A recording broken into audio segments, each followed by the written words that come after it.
हुक्मरान तहरीक इंसाफ की पार्लिमानी पार्टी के इजलास में मिनी बजट वाले रोज जो हुआ वो बज़ाहिर फिल्म का ट्रेलर नहीं बल्कि इंटरवल था। ऐसा वक्फा जो फिल्म के क्लाइमेक्स के तजस्सुस का इश्तियाक बढ़ा देता है और कहानी के इख्तिताम को मजीद गंभीर बना देता है। हम सहाफ़ी तो गुज़िश्ता 3 सालों से मुसलसल अपने कॉलमों में भी लिख रहे थे, प्रोग्राम्स और तज्जियों में भी बोल रहे थे कि सब अच्छा नहीं है, हालात मजीद से मजीद ख़राब हो रहे हैं, मामलात हाथ से फिसलते जा रहे हैं। लेकिन हुकूमत के बदख्वाह दरबारी और खुशामदी शुतुरमुर्ग की तरह रेत में सर दबाए खुशनुमा मौसमों की नवीद ही देते चले गए। हत्ता कि ये लावा खुद हुकूमत और इसकी अपनी जमात के साथ साथ इत्तेहादी जमातों के अंदर पकना शुरू हो गया। अव्वल अव्वल तो गाहे गाहे ढकी चुपी सरगोशियों की मानंद खबरें आना शुरू हुई, फिर इन सरगोशियों को आवाज मिली और अब तो गोया नक्कार खाना चीख उठा है। पहले पहल तो कोई एक आध MNA MPA पार्टी छोड़कर जाने या निकाले जाने वाले रांदा दरगाह ही आवाज उठाने की जुर्रत करते थे, मगर अब तो घर के हर स्याह सफेद के भेदी ने ही लंका ढा दी है। परवेज खटक ना सिर्फ इमरान खान के चहीते बल्कि इंतहाई मोतमद साथियों में से एक हैं। आप इन्हें वजीर आजम के दाएं बाजू के साथियों में से भी कह सकते हैं। यह भी सच है कि खैबर पख्तूनख्वा में 2 बार तहरीक इंसाफ को हुकूमत मिलने और टिके रहने में परवेज खटक का बहुत कलीदी किरदार है। इसी बिना पर तो राइट हैंड मैन ने कप्तान को जितवाया भी कि वोट दिया हमने और वजीर आजम बनवाया भी हमने। लेकिन सोचने की असल बात तो यह है कि आखिर परवेज खटक जैसा धीमे और ठंडे मिजाज का, नाप तोल कर सियासत करने वाला, मीडिया और पब्लिसिटी से दूर रहने वाला शख्स इस नहज तक कैसे आ गया कि खुद अपने रहनुमा और अपने ही वजीर आजम के गिरेबान तक इस तरह पहुंच जाए कि मीडिया पर तूफान बर्पा कर दे। जाहिर है कि इसकी सबसे अव्वलीन और बुनियादी वजह एक ही है, और वो है बैड गवर्नेंस और करीब आते इंतखाबात। खैबर पख्तूनख्वा बल्दियाती इंतखाबात के पहले मरहले में हुक्मरान जमात को जो सरप्राइज और शिकस्त हुई, इसकी बुनियादी वजह भी अवाम के लिए रोज बरोज बढ़ती महंगाई, गैस और बिजली के बिल थे। और अब शायद सर्द मौसम में सूबे से गैस की पैदावार के बावजूद खैबर पख्तूनख्वा को गैस ना मिलना और घरेलू कनेक्शंस पर पाबंदी होना अवाम के मजीद गैज़ो गज़ब का बायस बन रहा है। दुरुस्त है या गलत, इस बहस से कतई नजर गैस कनेक्शंस पाकिस्तान के इंतखाबी माहौल में वोट हासिल करने का बहुत बड़ा जरिया है। परवेज खटक को मालूम है कि ना सिर्फ उन्होंने बल्दियाती इलेक्शन के दूसरे मरहले को झेलना है, बल्कि आम इंतखाबात जो कि तकरीबन सर पर आन खड़े होने वाले हैं में भी वोट मांगने जाना है। बैड गवर्नेंस की ऐसी सूरत हाल में तो बल्दियाती इंतखाबात क्या, जनरल इलेक्शन में भी जीत नामुमकिनात में नजर आती है। ऐसे हालात में परवेज खटक जैसे बंदे का भड़क जाना कतन समझ से बालातर नहीं। लेकिन बड़ी बात तो यह है कि गुस्सा मुताल्लिका वजीर पर नहीं बल्कि बराह रास्त वजीर आजम पर जाहिर किया गया है, और इसके लिए मौके का चुनाव भी बड़ा मानी खेज रखा गया।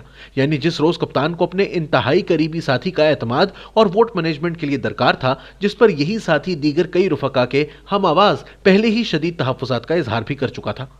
गुज़िश्ता 3-3.5 साल की दगरगूम मुआशी सूरत हाल का सियासी खमियाजा अब रफ्ता रफ्ता वजीर आजम के सामने आ रहा है। ना सिर्फ ज़िमनी और बल्दियाती इंतखाबात में शिकस्त का सामना हो रहा है, बल्कि हुकूमत और जमात के अंदर बेचैनी का लावा उबल कर बाहर आ रहा है। कप्तान को इस तमाम तर दबाव का पहले से ही अंदाजा तो था, मगर वक्त का यकीनन एहसास नहीं था, वगरना परवेज खटक की जारहाना बॉलिंग के सामने कप्तान एकदम से बैट फेंक देने और मुखालिफ टीम को बारी दे देने के आखिरी मरहले तक एक जिस्म में ही ना पहुंच जाते। इस अंदरूनी झटके ने एक बात तो वाज़ेह कर दी कि वजीर आजम दबाव में है और प्रेशर भी शदीद है। शायद ये वो कप्तान भी नहीं जिसके बारे में 92 के वर्ल्ड कप की कॉर्नर टाइगर की इस्तिलाह मशहूर है। क्या कप्तान को एहसास हो गया कि सियासत क्रिकेट का मैदान नहीं, या अब कप्तान 92 के टाइगर की तरह अंडर प्रेशर भी बेहतरीन परफॉर्म करने से कासिर हो गए हैं, वगरना इतनी आसानी से एक खिलाड़ी की तनकीद पर फौरन क्रीज छोड़ देने की बात तक नौबत ही ना आ पाती।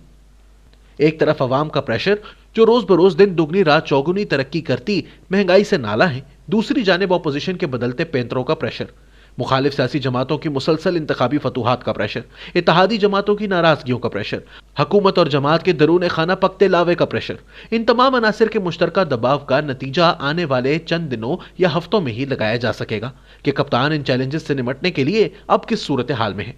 यही वजह है कि वजीर आजम खुद भी फरमा चुके हैं कि आइंदा 3 माह इनकी हुकूमत के लिए इंतहाई अहम है। इन 3 माह में खैबर पख्तूनख्वा बल्दियाती इलेक्शन मरहला 2 की तारीख भी आ सकती है। पंजाब के लोकल गवर्नमेंट इलेक्शन भी वकूअ पजीर हो सकते हैं। इस्लामाबाद बल्दियाती इंतखाबात की तारीख पहले ही आ चुकी है।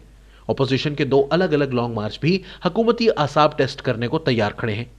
यह अलग बात है कि PDM का लॉन्ग मार्च मुकर्ररा वक्त पर होता है या नहीं।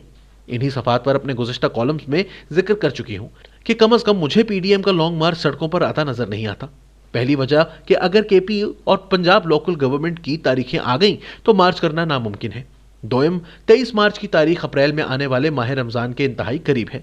बिलफर्ज अगर मौलाना फजलुर रहमान लॉन्ग मार्च इस्लामाबाद ले भी आते हैं तो चंद रोज बाद ही बवजाय रमजान इन्हें वापसी की राह इख्तियार करना पड़ेगी। बहरहाल मेरी नाकिस राय में फिलहाल पीडीएम का लॉन्ग मार्च शायद मुमकिन ना हो। इसका अंदाजा इस बात से भी लगाया जा सकता है कि लॉन्ग मार्च के लिए लगभग 2 माह का ही अरसा रह गया है, लेकिन मुस्लिम लीग नून की तरफ से जमाती सतह पर ना तो कोई हलचल, ना कोई तैयारी, ना वर्कर को मोबिलाइज किया जाना, हत्ता कि ना ही रहनुमाओं के अंदर लॉन्ग मार्च से मुतालिक कोई वाकईतन जोशो खरोश पाया जाता है। दूसरी जानिब पीपल्स पार्टी के लॉन्ग मार्च से मुतालिक गुमान मुस्बत है कि वकूअ पजीर हो जाए, लेकिन नून लीग और मौलाना की अददी शिरकत और हाजिरी के बिना इस लॉन्ग मार्च को भी सियासी नताइज के एतबार से अधूरा समझा जाएगा और गालिब इम्कान है कि अपने लॉन्ग मार्च से हुकूमत गिराना तो दरकिनार, इतना जरूर होगा कि पीपल्स पार्टी अपनी स्ट्रीट पावर का अच्छा मुजाहिरा कर पाए, वर्कर्स को मोबिलाइज कर ले और हुकूमत पर मजीद प्रेशर का बायस बन सके। फिलहाल तो तमाम तर इशारे इसी हासिल का मजहर हैं कि इमरान खान बतौर वजीर आजम अपनी 5 साला आईनी जमहूरी मुद्दत पूरी करें।